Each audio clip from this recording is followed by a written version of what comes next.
Okay, here's a quick primer on hand planes. This is your lever cap. That's the blade, chip breaker, and we usually call it the blade assembly. And the chip breaker always sits on the top. This is the frog, and the body of the plane is called the sole. The front is the toe, back is the heel. This handle is also called the tote, and this front handle is called the knob. Now on the frog, you've got two screws that hold it down, that attach it to the body of the plane. This is the lateral adjuster, and that'll adjust the angle of the blade. And then this is the depth adjuster, and that will adjust how deep your cut is.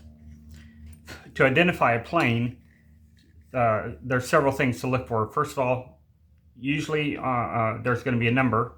On the bigger ones, the number is usually on the back. This is a number 5. On the smaller ones, a number 3 or number 4, it's going to be on the front. For a Stanley plane, it'll say Bailey, and then it'll say number 3 or 4 or whatever size.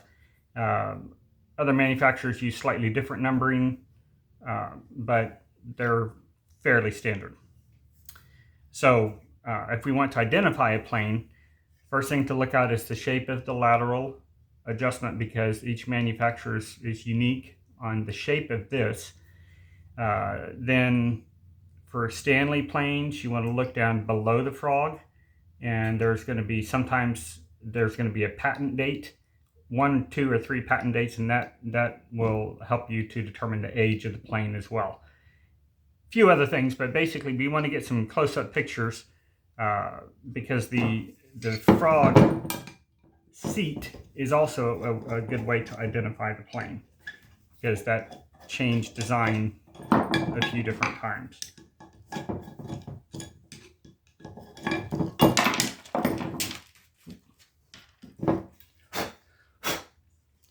So this particular plane is from World War II, and this is the design they were using at the time. But this whole frog assembly has changed about 3 or 4 or 5 times. So we need to see what that looks like to help identify it. Hope all that information helps.